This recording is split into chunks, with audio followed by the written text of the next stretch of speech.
Olá pessoal, tudo bem com vocês? Aqui quem está falando é a professora Érica Vale. Hoje a gente vai falar de um tipo de texto que pode parecer estranho para você, né? Pode ser que você nunca tenha visto, mas ele existe e ele tem um objetivo, certo? Então vamos lá, vamos pensar.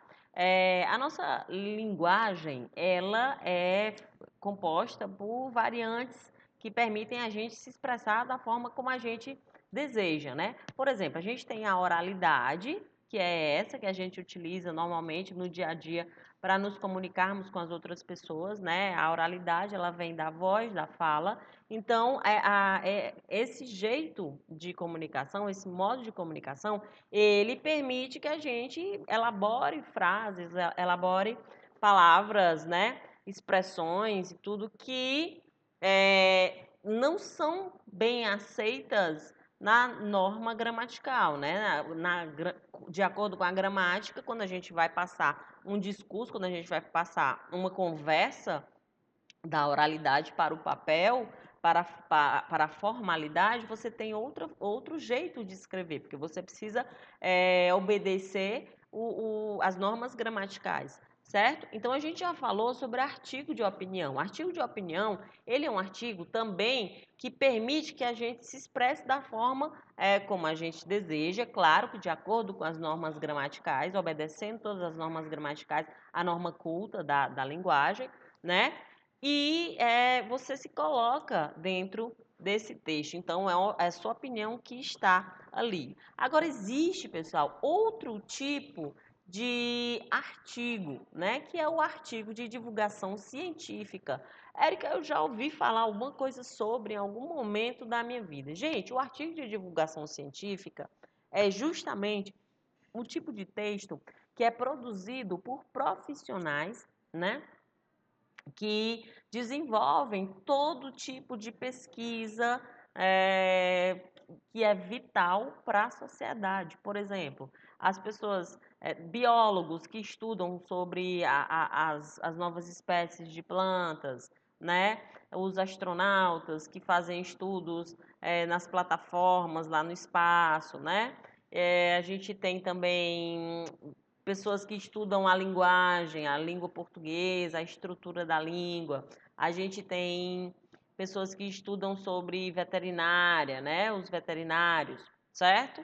Então, a gente tem esses profissionais e o linguajar acadêmico, quando a gente está na escola, a gente tem um jeito de escrever, você escreve de acordo, você aprende a escrever gramaticalmente aceitável, gramaticalmente correto, certo? Quando você passa para a universidade, é outro mundo. Não que você vai esquecer o gramaticalmente correto, muito pelo contrário. Aí é que existe o chamado discurso acadêmico, né? E é aí que esse artigo científico ele vai se encaixar, tá bom? Então, assim, a gente tem aí o jeito de falar dos cientistas, ele é igual o da gente, ele é normal. O que muda é porque ele tem especialidades que a maioria não tem.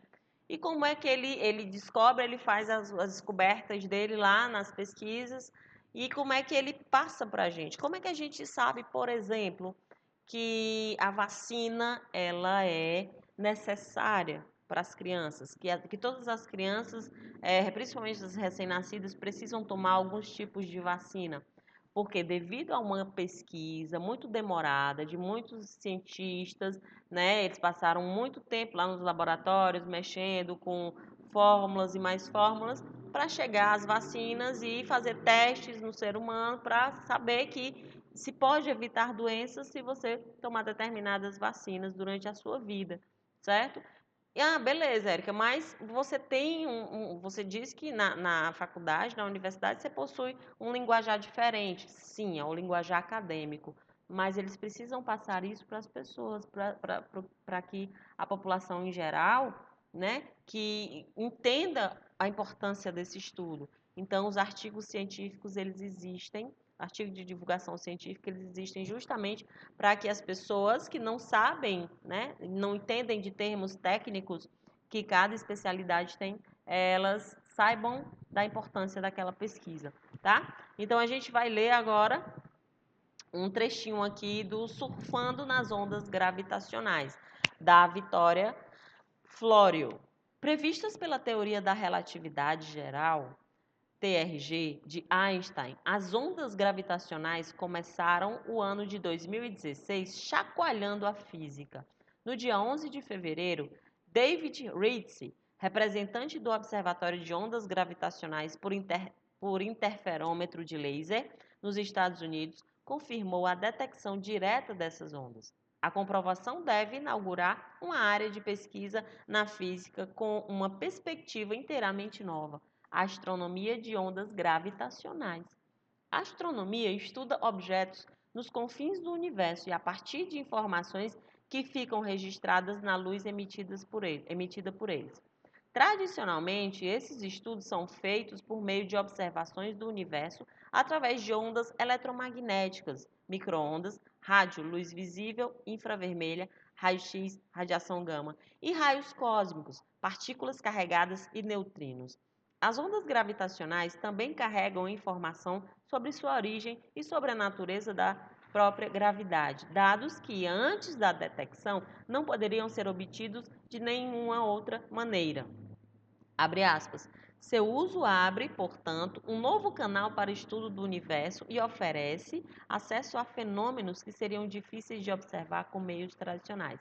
Fecha aspas. Explica Carlos Escobar, do Fermi National Laboratory, nos Estados Unidos, e professor aposentado do Instituto de Física da Universidade Estadual de Campinas, a Unicamp. Gente, só um trecho. Vocês perceberam, vocês entenderam aí, né? Que esse texto, ele possui, apesar de ele estar falando, ele está tratando de um assunto que a maioria de nós não domina, né? A maioria das pessoas é leiga com relação às ondas gravitacionais, né? A gente conseguiu ler e conseguiu entender, mesmo que muito superficialmente, o texto, por causa do uso de algumas expressõezinhas, de algumas palavras. Por exemplo, a gente tem bem aqui, surfando nas ondas, certo? Então, surfando nas ondas é uma expressão bastante usada e todo mundo sabe, assimila logo ao mar, né?